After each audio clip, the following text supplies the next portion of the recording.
I don't quite understand it. About every one of these old trucks I do, I run into something kind of odd, like the floor pan and rocker on this truck on both sides is rotted completely out. Generally, when you get that, you see that the cab supports underneath and the floor supports have got a lot of rot in them. And if you get under this truck, the floor support, the cab support is all in really good shape, and even the back of the rocker is in good shape. So I'm not complaining about it, just curious thing. About every one of them rust a little different. I guess it's just where the dirt settles and stays up in there or whatever. Anybody's got any comments on why one would rot out in there and not over here, and then the next one would rot out there and not over there, let me know.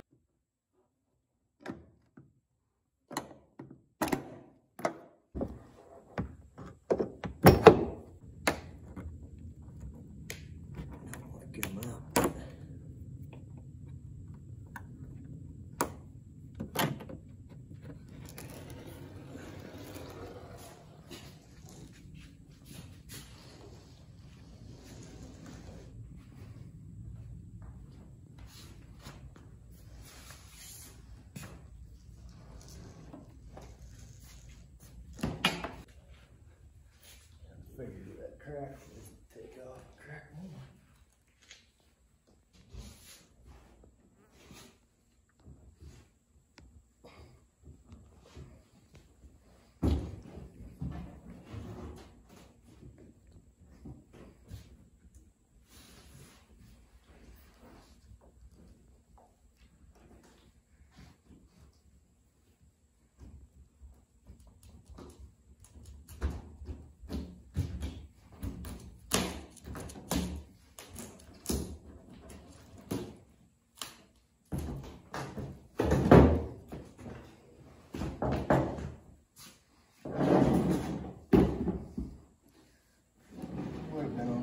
Cautious with it, but it was already cracked.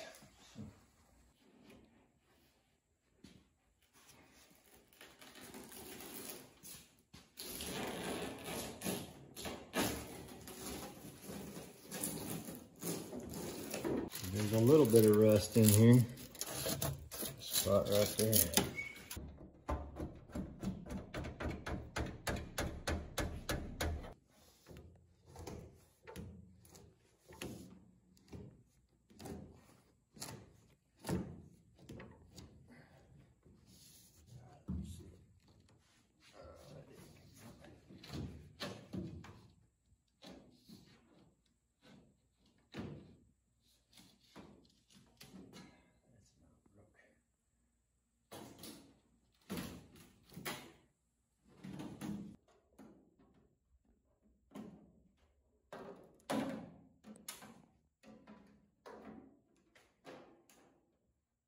On these 70 model trucks, the little screws are 7mm. On the 81 up, 87s, 5.5mm.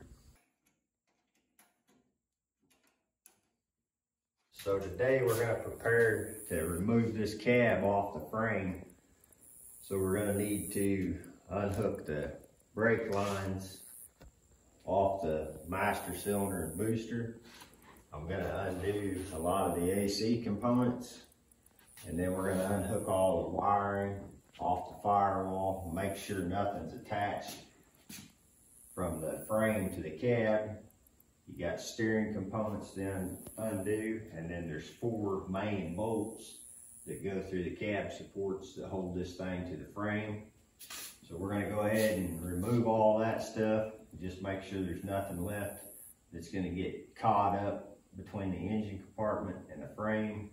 And then later on today, once all that's unhooked, we'll lift this cab up off the frame and set it to the side.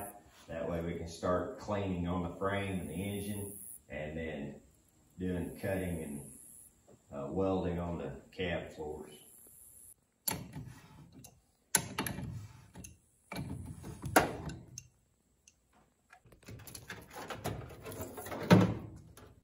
So I took this wiring harness loose from the cab, and in hindsight, I got to thinking that I should have videoed this So I'm gonna go back through it just in case anyone ever wants to change a wiring harness. I'll show them how easy it is to replace, like if you need to replace the wiring harness for your tail lights, or the wiring harness for your headlights, or your engine wiring harness. They all fit together in this block right here, and then that bolts to the cab. So you can just take these off piece by piece, like this one here. That's all your headlights, turn signals for your front end. So you can replace that harness separate from anything else. Or this one goes back, runs your tail lights, turn signals and everything on the back. So you can replace that harness. And then this one here goes to your engine compartment. So you can replace that one separately, and they all hook together right here. So it's easy to replace one section of it if you need to.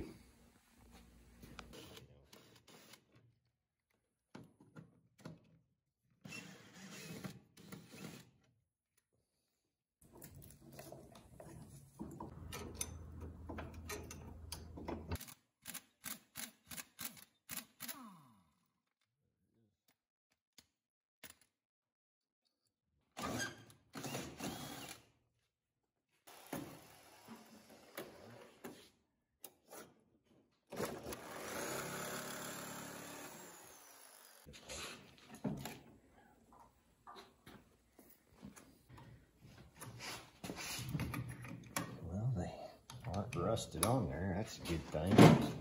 Back.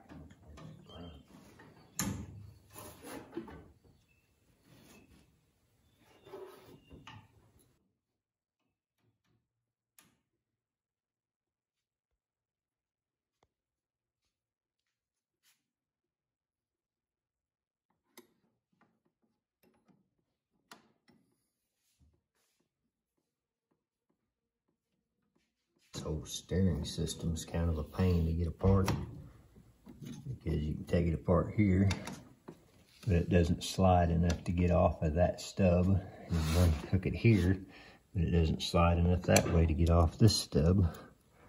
So the whole thing's just a pain.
Look at this, how nasty this stuff is. 45 years of grease and grime and road, whatever.